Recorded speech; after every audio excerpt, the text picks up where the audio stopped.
আসসালামু আলাইকুম। আমরা এখন জাবেলে নূর প্রবেশ করতেছি। জাবেলে নূরের প্রবেশ পথ হলো এটা। থাকতে থাকেন, আমাদের সঙ্গে থাকুন, দেখতে পাবেন জাবেলে নূর পাহাড়। অবশ্যই সঙ্গে থাকুন।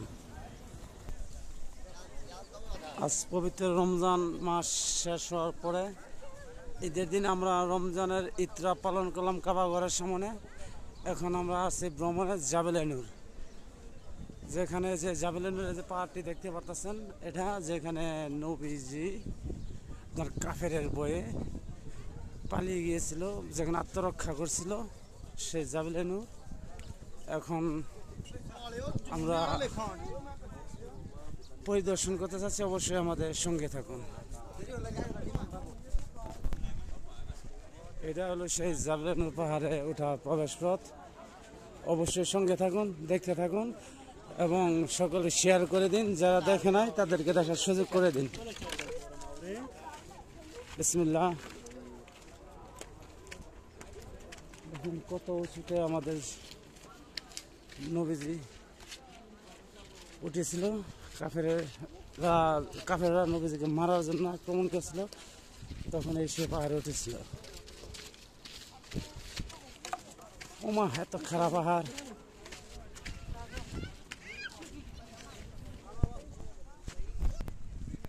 এই সে পাহাড়। আমরা পাহাড়েরও অনেক নিচে আছি।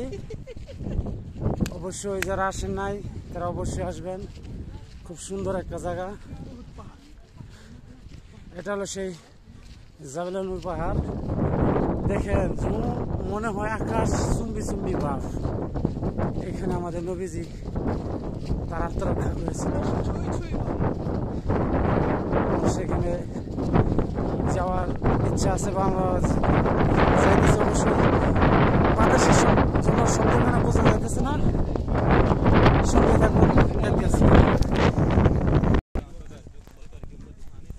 জাবেলে নূর যাওয়ার পথে অবশ্যই গেটটা বাজবে, কারণ এখনো অনেক পর্যটক। তাই এইটার ভিতরে কি হয় বলতে পারতাছি না।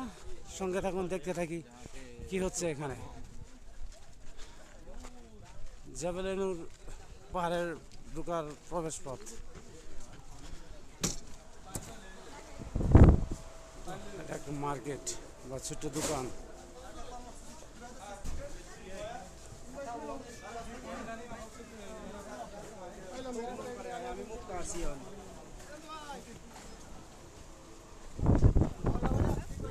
যাক, দেখতে পেলেন অবশ্যই এটা একটা মার্কেট। শত শত মানুষের ভিড়। এখান থেকে আসলে পরে গেলে কিন্তু বাঁচা অসম্ভব, তো সাবধানে যেতে। খুব রিস্কের একটা জায়গা। অবশ্যই গাইস, আমাদের সঙ্গে থাকুন, দেখতে থাকুন জাবেলে নূর।